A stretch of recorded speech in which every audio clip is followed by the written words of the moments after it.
ابو بکر صدیق کہتے ہیں کہ وہ کام تم کیسے کرو گے جو رسول اللہ نے کیا؟ یعنی رسول اللہ نے کیا قرآن کو جمع نہیں کیا؟ یہ سیدنا عمر کے بارے میں سیدنا صدیق نے بتایا کہ انہوں نے مجھ سے آ کے کہا ہے کہ ان القتل قد استحر یوم الیمامہ بقراء القرآن و انی اخشی ان یستحر القتل بالقراء بالمواطن. اگر لڑائیوں کی یہی صورت رہی، ایسے ہی میدان جنگ وجود پذیر ہوتے رہے، تو مجھے اندیشہ ہے کہ بہت سے قاری اسی طرح مارے جائیں. یعنی اس کے نتیجے میں تو یہ ہو سکتا ہے کہ جن کے سینے میں قرآن ہے اور جو قرآن آگے منتقل کر رہے ہیں، ہم ان لوگوں سے بالکل ہی محروم ہو جائیں. سلامتی ہے ان آنکھوں پہ جو ہدایت پہ نظریں جمائے بیٹھی ہیں، ان کانوں پہ جو ذکر خیر کے منتظر رہتے ہیں، اور ان قدموں پہ جو ہدایت کی راہ پہ گامزن ہیں. دور صحابہ میں اگر آپ دیکھیں تو یہ سلسلہ جاری ہے. 2 واقعات پیش آتے ہیں. وہ 2 واقعات چونکہ اخبار احاد میں منتقل ہوئے ہیں. اخبار احاد میں جب کوئی چیز منتقل ہوتی ہے تو یہ آپ جانتے ہیں کہ اس میں راوی حضرات بہت کچھ تصرفات کر دیتے ہیں. بعض موقعوں پر وہ بات کے بعض حصے حذف کر دیتے ہیں. بعض چیزوں کو اس طرح بیان کرتے ہیں کہ اگر آدمی دقت نظر کے ساتھ نہ دیکھے اور پورے پس منظر میں رکھ کر نہ سمجھے تو بعض اوقات بڑی غلط فہمیوں کا باعث ہو جاتا ہے. تو اس لیے وہ دونوں واقعات میں اب آپ کے سامنے رکھوں گا. جی. دونوں واقعات امام بخاری نے نقل کیے ہیں. یہ آپ جانتے ہیں کہ ہمارے ہاں اخبار احاد کی بنیاد پر جو تاریخ نقل ہو رہی ہے، امام بخاری کی صحیح اس کا سب سے مستند ماخذ. تو اس لحاظ سے اگر آپ دیکھیں تو یہ بالکل واضح ہو جائے گا کہ یہ دونوں واقعات کس پس منظر میں پیش آئے ہیں، ان کی نوعیت کیا ہے، ان کو ہم کس طرح سمجھیں گے، اور یہ جو کچھ میں نے اب تک عرض کیا ہے اس میں ان کی کیا نوعیت ہے. یہاں میں یہ بات بھی واضح کر دوں، جیسے کہ آپ نے تمہید میں کہا کہ ہم نے 3 چیزوں کا ایک ترتیب کے ساتھ جائزہ لینا ہے. جی. یہ دیکھنا ہے کہ لہجے کے معاملے میں کیا اہتمام کیا گیا، یہ دیکھنا ہے متن کے معاملے میں کیا اہتمام کیا گیا، یہ دیکھنا ہے قرات کے معاملے میں کیا اہتمام کیا گیا. اس وقت میں متن کو زیر بحث لا رہا ہوں.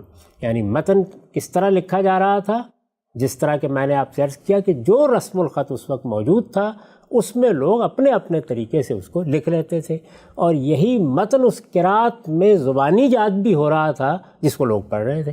یعنی وہ قرات کا بھی جزو لا ینفک تھا اور اس کو الگ سے لکھا بھی جا رہا تھا. ٹھیک. یہ صورتحال تھی جس میں یہ 2 واقعات پیش آئے. ان میں سے پہلے واقعے کو جب ہم بخاری میں دیکھتے ہیں تو یہ معلوم ہوتا ہے کہ صحابہ کو یہ تشویش لاحق ہو گئی ہے کہ یہ قرآن زبانی یاد ہے، خاص طور پر اس کی قرات تو لوگوں کے حافظے ہی میں ہے، اسی سے وہ منتقل ہو رہا ہے. اس کے جو کچھ بھی ہمارے پاس متون لکھے ہوئے موجود ہیں اس میں بھی کوئی خصوصی اہتمام تو کبھی نہیں کیا گیا، لوگ ہی اس کو لکھتے ہیں. تو بہت سے لوگ جنگوں میں شہید ہو رہے ہیں. یہ قرآن مجید آگے منتقل ہونا ہے. جی. یہ قیامت تک کے لیے لوگوں کی ہدایت ہے. تو کہیں ایسا نہ ہو جائے کہ یہ قرآن مجید لوگوں کے دنیا سے رخصت ہونے کے نتیجے میں، میری پچھلی بحث کو یاد کیجیے، لوگوں نے اس کو آگے منتقل کرنا ہے، تو اگر لوگ ہی نہ رہے، یعنی یہ وہ تشویش ہے. ظاہر ہے اللہ کو کیا منظور ہے، وہ عالم الغیب کیا اہتمام کیے ہوئے ہے، یہ تو ان کے علم میں نہیں ہے. وہ تو اپنے حالات میں کھڑے ہو کر یہ دیکھیں گے. تو یہ بنیادی بات سمجھ لیجئے. اس کے بعد میں وہ روایت آپ کے سامنے رکھتا ہوں جو پہلے واقعے کو بیان کرتی ہے. یہ بخاری ہے اور روایت بخاری کے جس حصے میں ہے اس کا عنوان ہے فضائل القرآن. اب ذرا یہ دیکھیے کہ یہ روایت کیا ہے. یہ کہتی ہے کہ ان زید بن ثابت رضی اللہ عنہ قال ارسل الی ابو بکر. زید بن ثابت کا تعارف ہم کرا چکے ہیں. یہ وہ جلیل القدر صحابی ہیں جن کو رسالت میں آپ صلی اللہ علیہ وسلم نے بعض دوسرے صحابہ کے ساتھ عرضہ اخیرہ میں بھی شامل کیا ہے. قرآن مجید سے متعلق ان سے بڑھ کر کوئی شخص نہیں ہو سکتا کہ جو ہر چیز سے واقف ہے، اور یہ انصاری ہیں. ان کی روایت ہے. یہ کہتے ہیں کہ ارسل الی ابو بکر. ابو بکر رضی اللہ عنہ نے میری طرف پیغام بھیجا. کب؟ مقتل اہل الیمامہ، یعنی جب یمامہ کی جنگ میں بہت لوگ شہید ہو گئے، بہت لوگ مارے گئے، ایک بڑا حادثہ ہوا. اس کے نتیجے میں جو صورتحال پیدا ہوئی اس کا ادراک کر کے ابو بکر صدیق رضی اللہ عنہ نے مجھے پیغام بھیجا. فیضا عمر بن الخطاب عنده، بلا بھیجا تو میں حاضر ہو گیا. جب میں حاضر ہوا تو سیدنا صدیق کے پاس عمر رضی اللہ عنہ بھی بیٹھے ہوئے تھے. کالا ابو بکر رضی اللہ عنہ، مجھے دیکھ کر ابو بکر رضی اللہ عنہ نے فرمایا انا عمر اتانی، یہ عمر میرے پاس آئے ہیں، فقال، اور انہوں نے یہ کہا ان القتل قد استحر یوم الیمامہ بقراء القرآن، کہ یہ جب یمامہ کی لڑائی ہوئی ہے تو اس میں بہت سے قاری مارے گئے، یعنی قرآن پڑھنے والے جن کو قرآن یاد تھا۔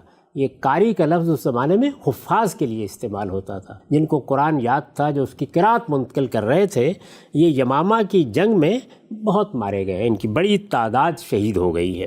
تو یہ سیدنا عمر کے بارے میں سیدنا صدیق نے بتایا کہ انہوں نے مجھ سے آ کے کہا ہے کہ ان القتل قد استحر یوم الیمامہ بقراء القرآن وانی اخشی ان یستحر القتل بالقراء بالمواطن، اگر لڑائیوں کی یہی صورت رہی، ایسے ہی میدان جنگ وجود پذیر ہوتے رہے، تو مجھے اندیشہ ہے کہ بہت سے قاری اسی طرح مارے جائیں گے۔ یعنی اس کے نتیجے میں تو یہ ہو سکتا ہے کہ جن کے سینے میں قرآن ہے اور جو قرآن آگے منتقل کر رہے ہیں، ہم ان لوگوں سے بالکل ہی محروم ہو جائیں، یہ اندیشہ ہے۔ ٹھیک، تو جو پس منظر میں نے بتایا تھا وہ اندیشہ یہاں لفظوں میں بیان ہو گیا ہے، یعنی کوئی پرابلم نہیں ہے، کوئی مسئلہ نہیں پیش آ گیا اس نوعیت کا کہ قرآن مجید کا نسخہ ایک نہیں تھا اور وہ ترتیب نہیں پا چکا ہوا تھا۔ قرآن شائع و ضائع ہے، لوگوں کے پاس موجود ہے۔ حاملین قرآن کے بارے میں یہ اندیشہ پیدا ہو گیا ہے کہ وہ تو جنگوں میں مارے جا رہے ہیں۔ یہ پس منظر ہے۔ اب اس کے بعد وہ کہتے ہیں فَيَذْهَبَ كَثِيرٌ مِّنَ الْقُرْآنِ، یعنی مجھے تو اندیشہ یہ ہے کہ اگر یہی صورتحال رہی تو قرآن کا بڑا حصہ ضائع ہو جائے گا۔ یعنی قرآن مجید کا معاملہ یہ بھی ہے کہ بہت سے لوگ ہیں جن کو پورا یاد ہے اور بہت سے لوگ ہیں جن کو اجزاء میں یاد ہے، ایک گیا دوسرا گیا، تو اس کے نتیجے میں تو بہت سا حصہ ضائع ہونے کا اندیشہ ہے۔ وَإِنِّي أَرَىٰ أَن تَأْمُرَ بِجَمْعِ الْقُرْآنِ، تو اس وجہ سے میری رائے یہ ہے، اب یہ سیدنا عمر کی رائے بیان ہو رہی ہے، میری رائے یہ ہے کہ آپ وہ خلیفۃ المسلمین کو، مسلمانوں کے اس وقت جو حکمران ہیں، سیدنا صدیق کو یہ کہہ رہے ہیں کہ آپ حکم دیں کہ قرآن مجید کا ایک مصحف جمع کر کے ہم ترتیب دے دیں۔ اچھا، یعنی بجمع القرآن کے جو الفاظ ہیں، ظاہر ہے ان کو آپ پورے پس منظر میں رکھ کے سمجھیں گے تو بات بالکل واضح ہو جائے گی۔ یعنی یوں تو ہے ہی نہیں کہ قرآن مجید کہیں بکھرا ہوا ہے اس کو جمع کرنا، یا پہلی مرتبہ سامنے پہلی مرتبہ سامنے آیا ہے۔ یعنی قرآن کے قاری موجود، قرآن کے حفاظ موجود، بلکہ ہم اس سے پہلے عرض کر چکے ہیں کہ رسالت مآب صلی اللہ علیہ وسلم کے زمانے میں پورا قرآن لکھ کر خود زید بن ثابت رسالت مآب صلی اللہ علیہ وسلم کو سنا چکے ہیں۔ تو اس وجہ سے یہ تو زیر بحث ہی نہیں ہے۔ زیر بحث یہ ہے کہ ہم مختلف مصاحف کو جمع کر کے ایک ایسا نسخہ تیار کر لیں جس نسخے کو گویا یہ اعتماد حاصل ہو کہ یہ ہمارے پاس موجود ہے، اگر لوگ دنیا سے رخصت ہوتے ہیں، بہت سے لوگ شہید ہوتے ہیں، تو اللہ کی کتاب کہیں ضائع نہ ہو جائے۔ آپ یہ کہہ سکتے ہیں کہ زائد اہتمام ہے، ایک اندیشے کے نتیجے میں اس کی ضرورت محسوس ہوئی ہے۔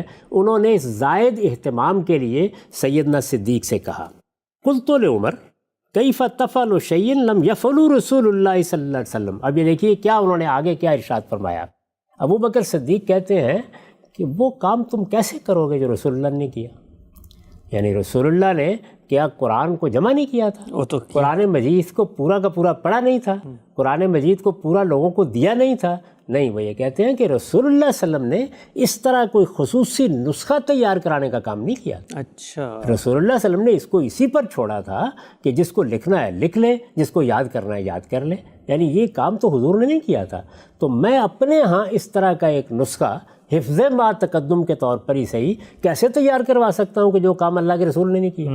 یعنی اگر لوگوں کے شہید ہونے، لوگوں کے دنیا سے جانے کا اندیشہ ہمیں ہے تو حضور کو بھی ہوگا، تو انہوں نے تو اس طرح کا اہتمام نہیں کیا، میں یہ اہتمام کیوں کروں؟ یہ ہے وہ جواب جو سیدنا صدیق نے دیا۔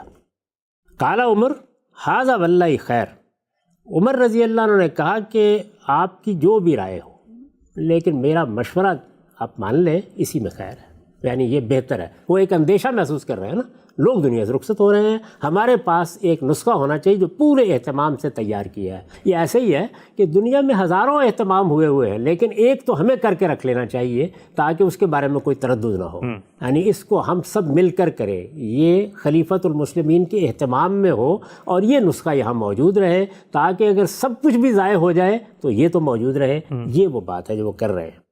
فلم یزل عمر یراجعنی حتی شرع اللہ صدری لذالک، سیدنا صدیق کہتے ہیں کہ عمر بار بار مراجعت کرتے رہے، مجھے توجہ دلاتے رہے، یہاں تک کہ اللہ تعالیٰ نے اس کے لیے میرا سینہ بھی کھول دیا. یعنی میں قائل ہو گیا، میں مطمئن ہو گیا کہ یہ خیر کا کام ہے، یہ ہمیں کر کے رکھ لینا چاہیے، یہ حفظ ما تقدم کے لیے ضروری ہے.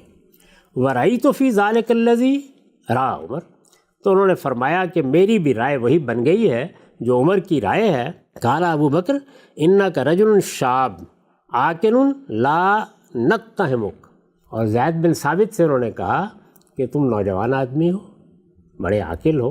ظاہر ہے یہ ان کو انہوں نے بتایا ہے کہ تمہیں کیوں ہم نے طلب کیا ہے، تم ایک نوجوان آدمی ہو، عقل مند آدمی ہو اور قابل اعتماد ہو، یعنی تمہارے بارے میں کسی تہمت کا اندیشہ نہیں ہے. وقد کنت تکتب الوحی لرسول اللہ صلی اللہ علیہ وسلم، اور پھر مزید یہ کہ تم تو رسالت مآب صلی اللہ علیہ وسلم کے لیے وہی لکھتے بھی رہے ہو. یہ یاد ہوگا کہ رسالت مآب صلی اللہ علیہ وسلم جن لوگوں کو خاص طور پر کہتے تھے کہ لکھ لیں قرآن، ان میں یہ بھی شامل تھے، عرضہ اخیرہ میں بھی شامل تھے. اور پھر ہم یہ روایت بھی پڑھ چکے ہیں کہ سارا قرآن انہوں نے لکھا اور لکھ کر رسالت مآب صلی اللہ علیہ وسلم کو سنا دیا. وہ ان کا اپنا نسخہ تھا جس طرح باقی مسلمانوں کے نسخے تھے.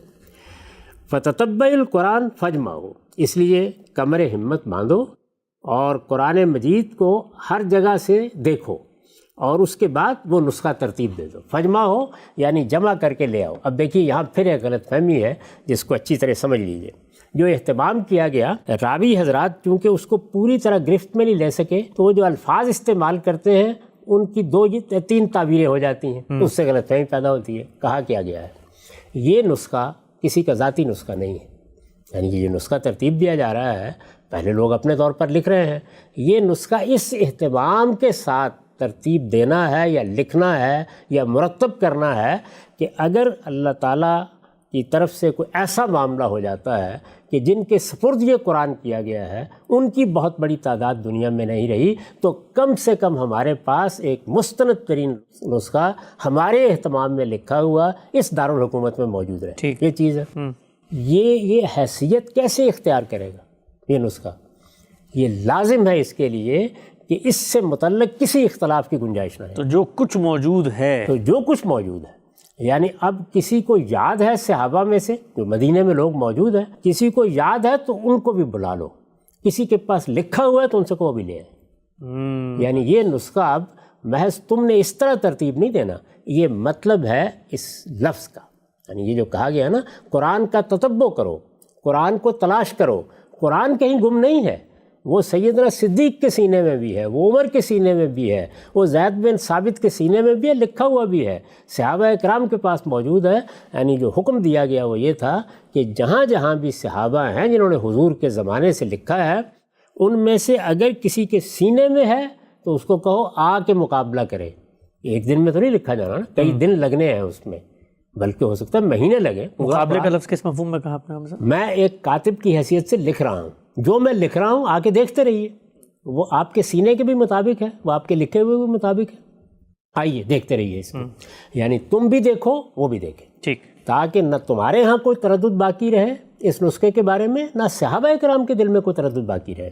ایسا نہ ہو کہ یہ نسخہ ہم ترتیب دے دیں، کل کو اس کی کہیں ضرورت پیش آئے تو کوئی صاحب یہ کہے کہ میرے ہاں تو ایک اور چیز موجود ہے، اس کا خاتمہ کر دیا جائے. بڑا غیر معمولی اہتمام ہے. اب میں عرض کروں ہم بھی یہی کرتے ہیں.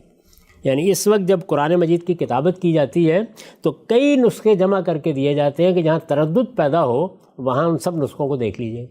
اچھا، کاتب کو دیے جاتے ہیں، آج بھی دیے جاتے ہیں. اسی طریقے سے قرآن سے متعلق بہت سی کتابیں لکھی ہوئی موجود ہیں، وہ بھی فراہم کی جاتی ہیں. اسی طریقے سے جہاں بڑا اہتمام کیا جاتا ہے وہاں بہت سے اہل علم کی کمیٹی بنا دی جاتی ہے، اور وہ بعض اوقات سینکڑوں ہوتے ہیں جو جائزہ لیتے ہیں، جو اس کے پروف پڑھتے ہیں. تو کسی چیز کو جب آپ اس طرح سے ترتیب دے رہے ہوتے ہیں تو سارا اہتمام کیا جاتا ہے. یہ مطلب ہے سیدنا صدیق کے حکم کا، ٹھیک ہے، یہ کرو. اور اس طرح اس اہتمام کے ساتھ اس طرح مقابلہ کر کے اس طرح لوگوں کے سینوں میں جو کچھ ہے اور جو کچھ ان کے پاس لکھا ہوا ہے اس کے بالکل مطابق کہیں کوئی اختلاف کی گنجائش نہ رہے، قرآن کا یہ نسخہ تیار کرو. فباللہ لو کلفونی نقل جبل من الجبال ما کان اسکل علی مما امرنی بہ من جمع القرآن. زید بن ثابت کون ہے؟ پورے قرآن کے حافظ. زید بن ثابت کون ہے؟ عرضہ اخیرہ میں شامل ہو چکے ہوئے ہیں. زید بن ثابت کون ہے؟ قرآن لکھ کے بھی رسالت مآب صلی اللہ علیہ وسلم کو سنا چکے ہیں. کہتے ہیں کہ یہ جو مجھے ذمہ داری دی گئی، مجھے یہ ذمہ داری اگر دی جاتی کہ میں پہاڑ کسی کو اٹھا کے لے آؤں تو وہ مجھے آسان لگتی اس کے مقابلے، اس لیے کہ اب معاملے کی نوعیت یہ نہیں رہی کہ وہ اپنے اعتماد پر اپنا کوئی نسخہ لکھ رہے ہیں۔ اس کا مطلب یہ ہے کہ وہ پوری مسلمان امت کی طرف سے ایک اہتمام کر رہے ہیں، اور مسلمانوں کے حکمران نے ان کو ذمہ داری دی ہے، اور محض یہ نہیں ہے کہ اپنے حافظے کے لحاظ سے قرآن کی ایک نقل تیار کر دو، بلکہ اس سے کہیں بڑی ذمہ داری ہے کہ صحابہ کرام میں سے جو لوگ بھی قریب میں موجود ہیں ان کے پاس لکھا ہوا ہے وہ بھی جمع کر لو، اور ان میں سے کسی کو یاد ہے تو وہ بھی اس سے سن لو، اور ایک ایک چیز کو سامنے رکھ کر یہ نسخہ ترتیب دو۔ اس پر وہ یہ تبصرہ کر رہے ہیں کہ مجھے کوئی پہاڑ اٹھا لانے کے لیے کہا جاتا تو مجھے وہ زیادہ آسان لگتا، اتنی بڑی ذمہ داری میرے اوپر ڈال دی گئی۔ تو اس طریقے سے یہ معاملہ شروع ہوا اور انہوں نے یہ ذمہ داری اٹھائی۔ قلت کیف تفعلون شیئا لم یفعلوا رسول اللہ صلی اللہ علیہ وسلم، اس سے پہلے یعنی ذمہ داری تو وہ اٹھا لیں گے، لیکن اس سے پہلے وہ کہتے ہیں کہ جب مجھے یہ کہا گیا تو میں نے بھی وہی بات کہی جو سیدنا صدیق نے عمر سے کہی تھی۔ سیدنا صدیق اور سیدنا عمر میں جو مکالمہ ہوا تھا، اور سیدنا عمر نے آ کر کہا تھا کہ قرآن مجید آپ لکھوائیں اور اس طریقے سے ایک نسخہ تیار کروائیں، تو سیدنا صدیق نے یہ کہا تھا کہ وہ کام ہم کیسے کر سکتے ہیں جو حضور نے نہیں کیا؟ کہتے ہیں میں نے بھی یہی کہا۔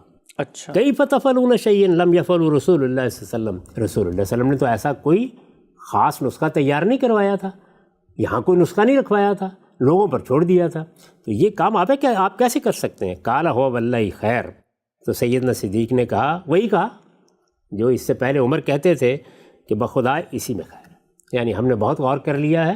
یہ ظاہر ہے کہ ایک بڑا اختصار کے ساتھ اپنا نقطہ نظر بیان کرنے کا طریقہ ہے، ہم نے بہت غور کر لیا ہے، اسی میں بہتری ہے۔ فلم یزل ابو بکر یراجنی حتی شرع اللہ صدری للذی شرع لہ صدر ابی بکر و عمر رضی اللہ عنہما۔ یہ کہتے ہیں کہ یہ میں نے فوراً نہیں بات مان لی، ابو بکر بھی اسی طرح مراجعت کرتے رہے، بار بار مجھے توجہ دلاتے رہے، میں آمادہ نہیں ہو رہا تھا، یہاں تک کہ ان کے توجہ دلانے کا نتیجہ یہ نکلا کہ اللہ نے میرا سینہ بھی اس چیز کے لیے کھول دیا جس کے لیے اس نے ابو بکر کا سینہ کھولا تھا، جس کے لیے اس نے عمر رضی اللہ عنہ کا سینہ کھولا تھا۔ تو مجھے بھی اطمینان ہو گیا کہ اسی میں خیر ہے، ہمیں یہ کام کرنا چاہیے۔ تو اب کہتے ہیں میں نے کام شروع کیا، فتتبعت القرآن اجمع ہو، تو اب میں نے قرآن مجید اکٹھا کرنا شروع کیا۔ کہاں سے؟ یعنی کسی کے پاس وہ کہاں تھا؟ من الاسب، کسی کے پاس وہ کھجور کی چھڑیوں پر لکھا ہوا تھا، کاغذوں پر، مصحف پر تو لکھا ہوا تھا۔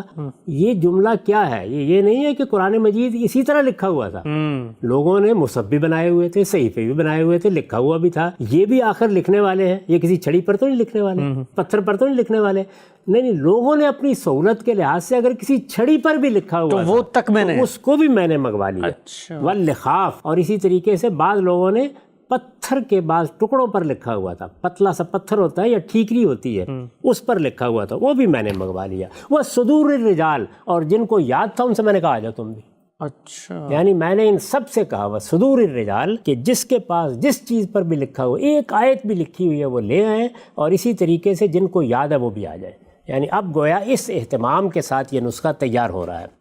تو یہ کہتے ہیں کہ جب میں نے یہ اہتمام کر لیا، حتیٰ وجدت آخر سورۃ التوبہ ما ابی خزیمۃ الانصاری، یہاں تک کہ یہ جو میں ایک ایک آیت تلاش کرتا پھر رہا تھا تو اس میں نے سورہ توبہ کا آخری حصہ ابو خزیمہ انصاری کے ہاں پایا، لم اجدہ ما احد غیرہ، اس طریقے سے ایک آیت یا آخری حصہ الگ سے لکھا ہوا میں نے کسی اور کے یہاں نہیں دیکھا تھا۔ اچھا، یعنی گویا لوگ جس طریقے سے لکھ رہے تھے وہ بیان کر رہے ہیں کہ میں نے تتبع کو کس کمال تک پہنچا دیا، کہاں تک چلا گیا، یعنی جس کے پاس بھی مجھے پتا چلا کہ کوئی چیز موجود ہے میں لے آیا۔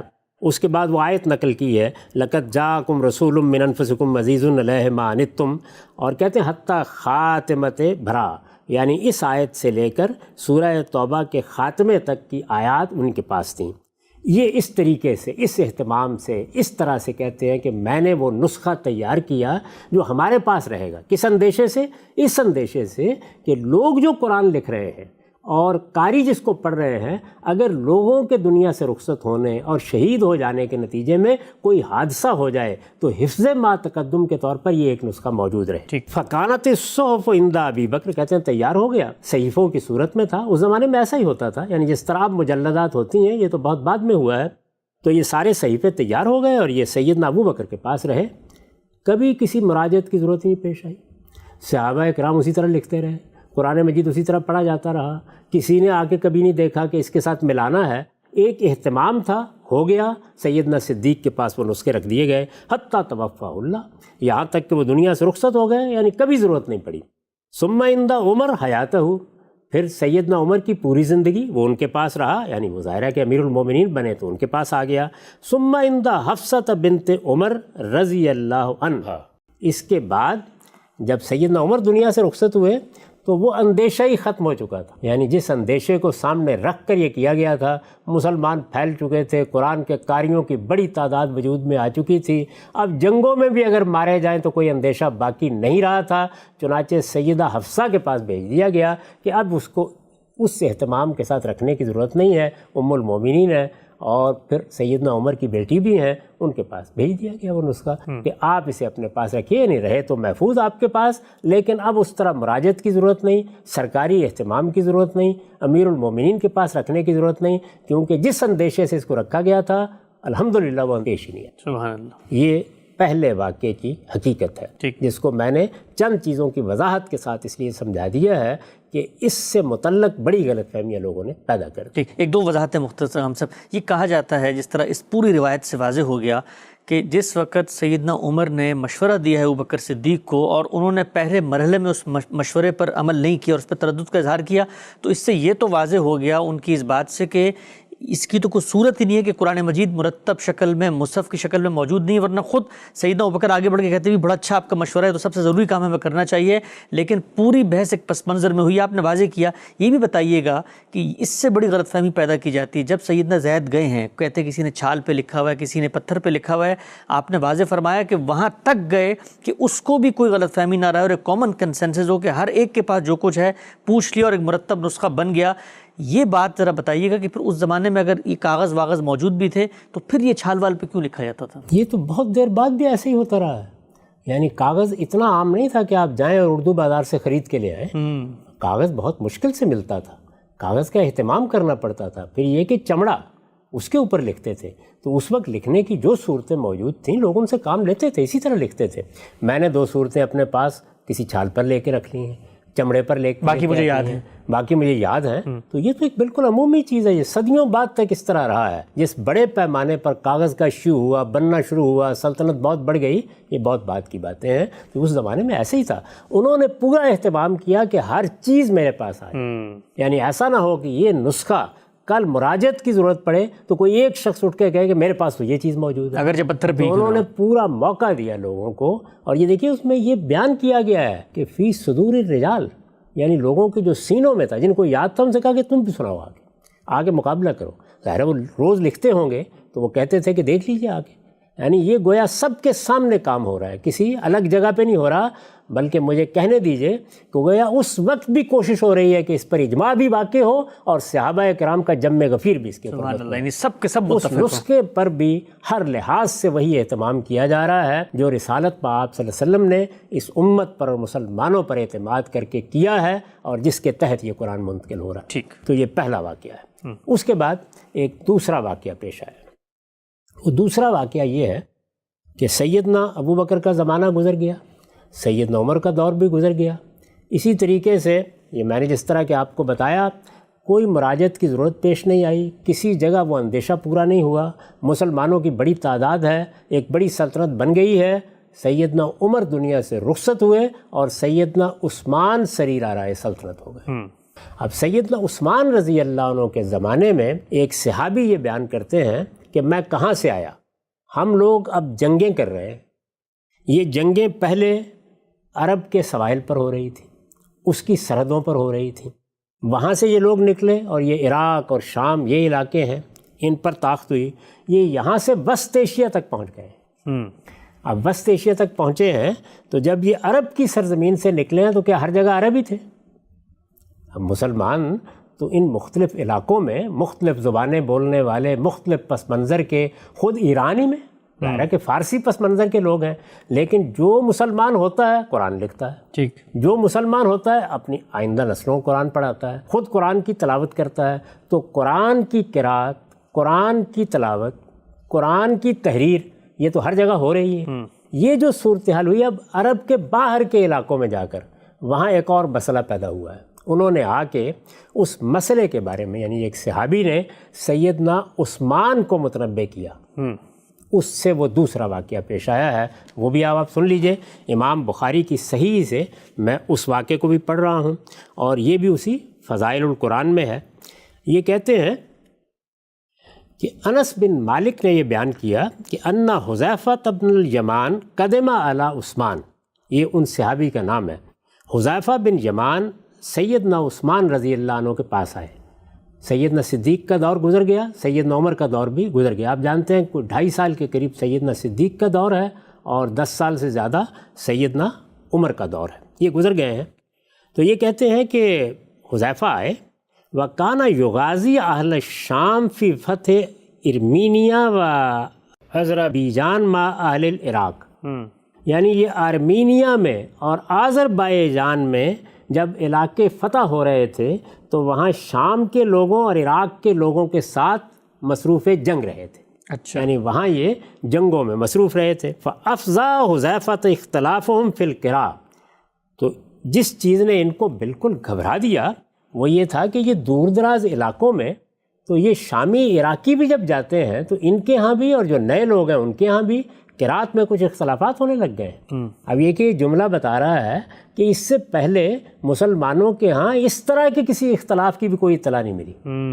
یعنی جیسے ہی سلطنت وسیع ہوئی, یہ آپ کو یاد ہوگا کہ میں نے جب سیاسی معاملات پر گفتگو کی تو میں نے عرض کیا تھا کہ جس وقت سلطنت وسیع ہوئی تو وہ کینوس تبدیل ہو گیا جس پر اس سے پہلے رنگ بھرے جا رہے تھے. جی. یعنی اب صورتحال تبدیل ہو گئی ہے. پہلے عرب ہیں, بلکہ پہلے قریش ہیں جو قرآن پڑھ رہے ہیں, جن کی زبان میں قرآن نازل ہوا ہے. وہاں انصار ہیں جن سے ان کا بہت قریبی تعلق ہے. اس کے بعد عرب کے دوسرے قبائل ہیں. لیکن اب تو معاملات دیکھیے آذربائیجان, آرمینیا وہاں تک پہنچ گیا. تو یہ وہاں سے واپس آئے اور وہاں انہوں نے لشکریوں میں یہ دیکھا. لشکریوں میں دیکھیے دیکھنے کے بڑے مواقع پیدا ہو جاتے ہیں, اس لیے کہ عام حالات میں آپ گھر میں کیا پڑھ رہے ہیں, میں کیا پڑھ رہا ہوں, یہ تو معلوم نہیں ہوتا. جی. زیادہ سے زیادہ یہ ہوگا کہ رمضان میں کوئی ایک دوسرے کے ساتھ بات کرے گا. لشکریوں میں ایک دوسرے سے ملنا ہوتا ہے. یعنی فوجی ایک جگہ پر ڈیرے ڈالے ہوئے ہوتے ہیں تو وہاں بہت کچھ معلوم ہوتا ہے. نمازیں پڑھی جاتی ہوں گی, لوگ قرات کرتے ہوں گے, ان کے پاس اپنے مصاحف بھی ہوں گے. تو یہ آئے اور ان کو اس اختلاف نے بہت پریشان کر رکھا ہوا تھا. فَأَفْزَا حُذَیفَةَ اخْتِلَافُهُمْ فِي الْقِرَاء, یعنی اس چیز نے ان کو گھبرا دیا.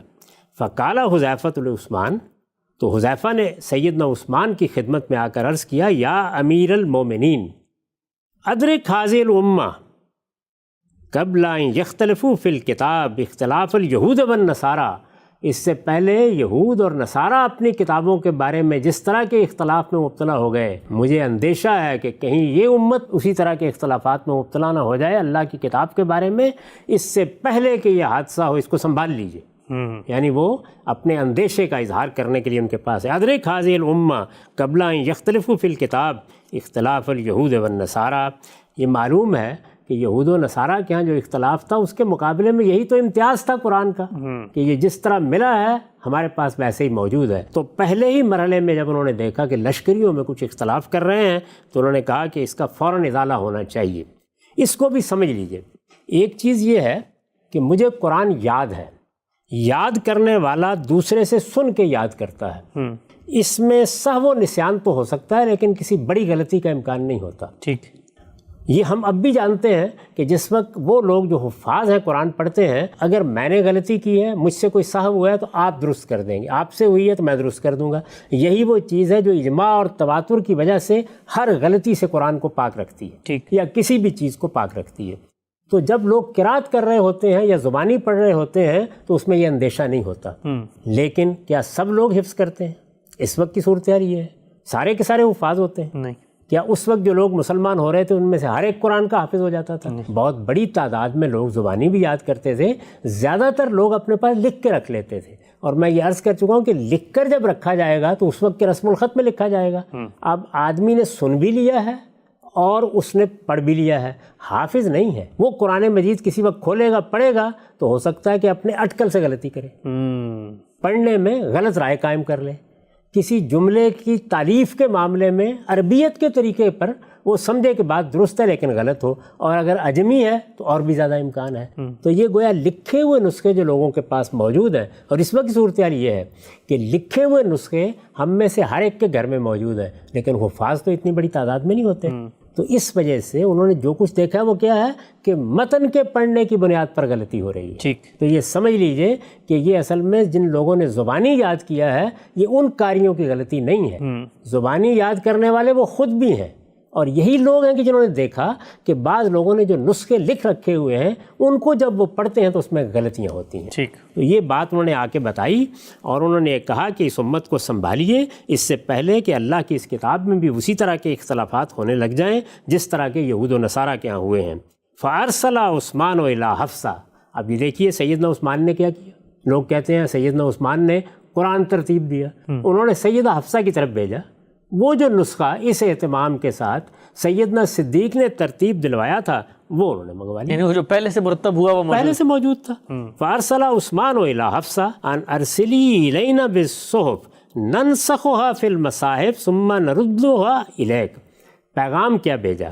پیغام یہ بھیجا کہ آپ وہ جو صحیفے آپ کے پاس لکھے ہوئے ہیں وہ ہمیں بھیج دیں، ہم ان کی نقلیں تیار کریں گے، مختلف مصاحف میں نقلیں تیار کریں گے، یعنی جس طریقے سے اب ہم چھاپتے ہیں، اب قرآن کی نقلیں تیار ہوتی ہیں، تو انہوں نے کہا ہم نقلیں تیار کریں گے اور نقلیں تیار کر کے آپ کا نسخہ آپ ہی کو واپس کر دیں گے۔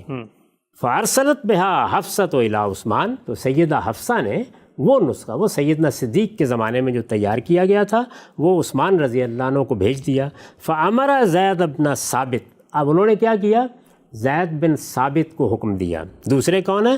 وہ عبداللہ ابن الزبیر، عبداللہ بن زبیر سے کہا، وہ سعید ابن العاص، اور سعید بن عاص سے کہا، وہ عبد الرحمن ابن الحارث ابن ہشام، اور عبد الرحمن بن حارث بن ہشام سے کہا کہ آپ لوگ آ جائیں اور آ کر قرآن مجید کی یہ نقلیں تیار کریں۔ یعنی یہ ایک گویا یوں سمجھ لیے کمیٹی بنائی گئی۔ اس کی وجہ کیا ہے کہ زیادہ نقلیں تیار کرنی ہے، جلد ہو جائیں۔ وہ چاہتے ہیں کہ جو مجھے اطلاع ملی ہے جلد سے جلد میں اس خرابی کا ازالہ کر دوں۔ تو اب انہوں نے کیا کیا؟ فَنَسَخُوهَا فِي الْمَصَاحِف، تو انہوں نے وہ نقلیں تیار کرنا شروع کر دیں۔ اس موقع کے اوپر قال عثمان للرہط القریشیین الثلاثہ، وہ جو 3 قریشی بزرگ تھے، ان میں ایک زید بن ثابت ہیں جو انصاری ہیں، اور عبداللہ بن زبیر، سعید بن عاص اور عبد الرحمن بن حارث یہ قریشی ہیں۔ تو اس مجلس کے، یہ جو انہوں نے کمیٹی بنائی یا یہ مجلس ترتیب دی، اس کے 3 قریشی لوگوں سے سیدنا عثمان نے کہا، اذ اختلفتم انتم وزید بن ثابت فی شیء من القرآن فاکتبوہ بلسان قریش۔ یہ زید بن ثابت انصاری ہیں، لکھنے کے انداز قریش کے بھی ہیں اور ان کے بھی ہیں، اس میں اگر کہیں کوئی اختلاف ہو جائے تو قریش کے طریقے کی، قریش کی زبان کی، قریش کے تلفظ کی پیروی کی جائے گی، یعنی املا میں بھی اس کا خیال رکھا جائے گا۔ فَإِنَّمَا نَزَلَ بِلِسَانِهِمْ، اس لیے کہ یہ ان کی زبان میں نازل ہوا ہے۔ فَفَعَلُوا، تو وہ کہتے ہیں کہ انہوں نے اس کا پورا اہتمام کیا، یعنی اس کمیٹی میں ہر موقع پر اس کا اہتمام کیا گیا۔ یہاں میں آپ کو یہ بتا دوں کہ ایک روایت ہمیں یہ بتاتی ہے کہ اس موقع پر پورے قرآن کو لکھنے میں ایک جگہ ان کے اور زید بن ثابت کے مابین اختلاف ہوا، ایک جگہ، یعنی سعید اور زید دونوں کے نام ہیں، یعنی لکھنے میں، اسپیلنگ کرنے میں، لکھنے میں املا کیا کرنا ہے۔ وہ اختلاف کیا ہوا وہ میں آپ کے سامنے وہ رکھ دوں گا۔ وہ اختلاف یہ ہوا کہ ایک لفظ قرآن میں آتا ہے التابوت، تو اس طرح کے الفاظ میں یہ بھی ہوتا ہے کہ آپ اس کو تے سے لکھتے ہیں، جس کو آپ تا کہتے ہیں یا تے کہتے ہیں اردو میں، اور اسی طرح بعض موقعوں پر یہ الفاظ تائے مدورہ سے لکھے جاتے ہیں، وہ جو گول کر کے تے لکھی جاتی ہے۔ یہ املا کا اختلاف ہوا، اس میں سعید کی ایک رائے تھی اور زید بن ثابت کی ایک رائے تھی، تو اس میں ترجیح دی گئی، یعنی اس کے سوا ایک لفظ کے املا کے سوا کسی جگہ ان کے درمیان کوئی اختلاف نہیں ہوا، اور وہ بھی املا کا اختلاف ہے، یعنی رسم کا جو طریقہ اختیار کیا جا رہا ہے، جو لفظ کے ہجے کیے جا رہے ہیں ان کو کس طریقے سے لکھنا ہے۔ ٹھیک، تو یہ کہتے ہیں کہ انہوں نے یہ سارے صحیفے لکھ دیے۔ فعلوا حتی اذا نسخوا الصحف فی المصاحف، یعنی وہ جو صحیفے منگوائے گئے تھے جب اس سے وہ نسخے تیار ہو گئے تو رد عثمان الصحف الی حفصہ، تو وہ صحیفے سیدہ حفصہ کو واپس بھجوا دیے گئے۔ کوئی نیا قرآن نہیں ترتیب دلایا گیا، کوئی نیا کام نہیں ہوا، صرف نقلیں تیار کرائی گئیں۔ وَأَرْسَلَ إِلَىٰ كُلِّ عُفْقٍ بِمُصْحَفٍ مما نسخو، تو جو نسخے انہوں نے تیار کیے، جو نقلیں انہوں نے تیار کی، وہ انہوں نے ساری دنیا میں بھیج دی، ہر علاقے میں بھیج دیں، یعنی جو بڑی سلطنت تھی اس میں ہر ملک میں ہر علاقے میں بھیج دی گئیں۔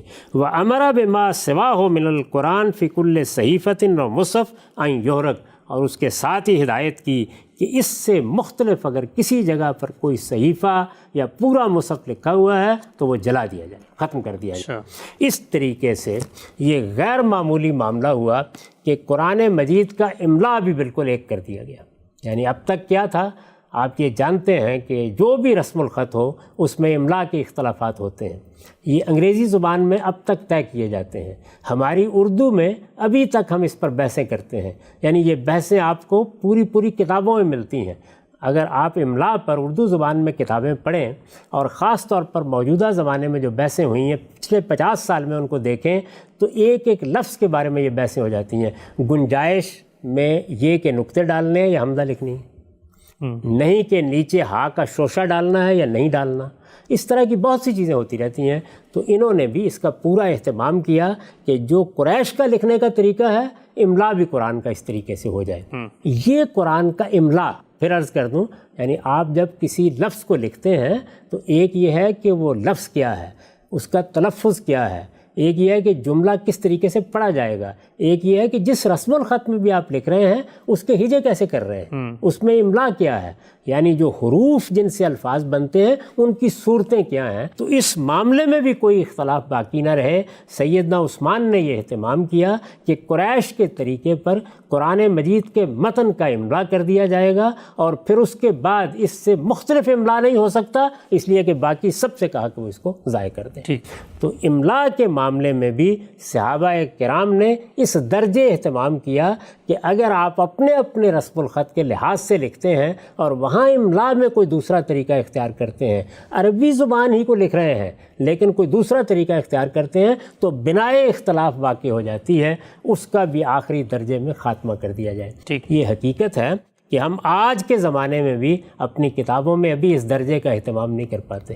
میں دسیوں کتابیں دیکھتا ہوں جس میں املا کی غلطیاں ہوتی ہیں یا مختلف املا ہوتے ہیں، یعنی اس میں ہم اس زمانے میں ابھی تک وہ متحدہ صورت پیدا نہیں کر سکے، اس پر ابھی کام کرتے رہتے ہیں۔ لیکن سیدنا عثمان نے اس کا بھی اہتمام کیا کہ قرآن مجید کا جو متن لکھا جائے گا، یعنی قرات تو لوگ زبانی کر رہے ہیں، اس میں تو حافظے نے اگر کوئی غلطی کرنی ہے تو کرنی ہے، لیکن جو لوگ لکھ رہے ہیں وہ املا میں بھی اب قرآن مجید کے اس املا کی پیروی کریں گے جس کا اہتمام کر دیا گیا ہے، جس میں قرآن لکھا دیا گیا ہے اور جو قریش کے طریقے کے مطابق ہے۔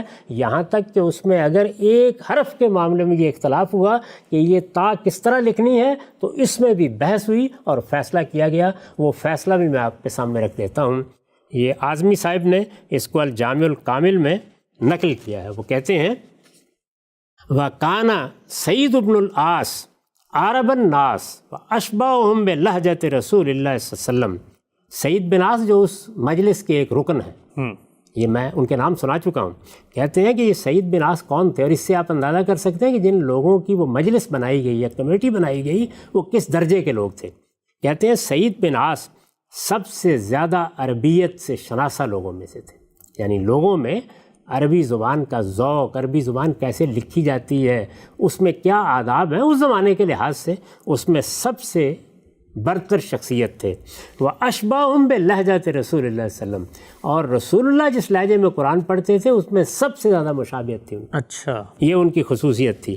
فَأَمَرَ عثمان زید بن ثابت یستعین بہ فی الاملاء، تو عثمان رضی اللہ عنہ نے حکم دیا کہ وہ ان سے مدد لیں املا میں، یعنی قرآن کے املا میں۔